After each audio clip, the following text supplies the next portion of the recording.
Hi there, my name's Chris Roland. I'm here to talk about teaching teenagers. I've been teaching English to teenagers for a very long time, and in these clips I'd like to give you some advice, anecdotes and a little bit of discussion to help you make your classrooms a more productive, happy place for your students and for you.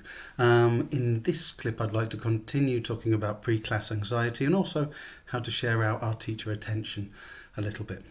So first of all, I'd like to ask you to think about a challenging class that you are either teaching at the moment or have taught in the past. I'm going to give you just a few seconds to think about that.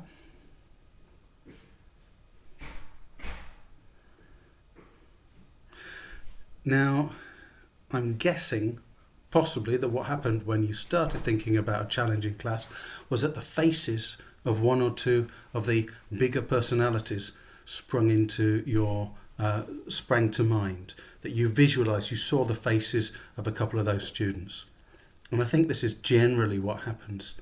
We start planning or preparing a class for a tricky group and those big personalities spring to mind, which is strange because it means that even at the planning stage, they are present, they're there, and they are, we are gearing the class in some way to them. So I think what we need to do is we need to get those faces out of our minds and plan for the whole of the class. We've got in the group, we'll have struggling students, we'll have advanced learners, we'll have shy students, quiet students, middle range students, as well as the big personalities. So one very easy way we can do that is when we sit down to start planning the lesson, we take the class list and we take the first name on the list, we put a dot next to it, and then we plan the lesson, especially thinking about that student. So imagine that Pablo is the first student on the list.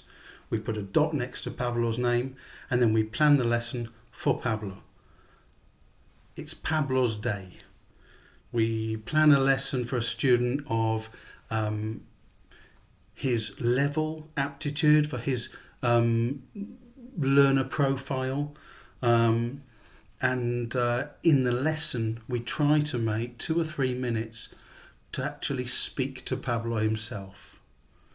And of course, we need to teach the whole class, and those bigger personalities will still be there. But we need to just fend them off a little bit in order to make time for Pablo.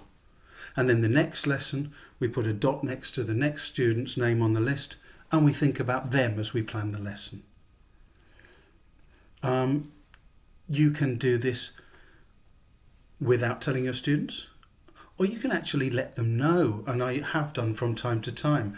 I've told my students, that they'll come in, teacher, whose day is it today? And I'll say, today, it's Marina's day. And so Marina knows that I'm focusing on her, which helps, I think, the students understand that we are trying to share out our attention. Now, you could go even further, and I have done sometimes, by creating a visual aid for this kind of system. So in classrooms that I know I can put stuff on the wall and it will be left intact, then I've created sometimes a moving wheel with the students' faces or names around the outside and an arrow pointing at the top. And at the beginning of each lesson, I turn the wheel by 1. It's a kind of wheel of fortune, and whoever is at the top is a person whose day it is. If you want to see a visual representation of that, you'll have to look in, I think it's chapter 1 or 2 of my book, Understanding Teenagers in the ELT Classroom, and you'll actually see an example. As I say, though, that's an extreme visual aid. Not extreme, but it's very visual. You don't need to do that. All you need is a pen, the register, and a little dot.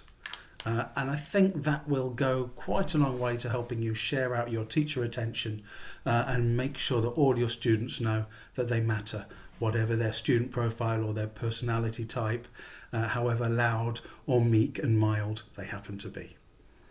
The challenge is to try the little dots on your register with a class and let me know how it goes in the comments.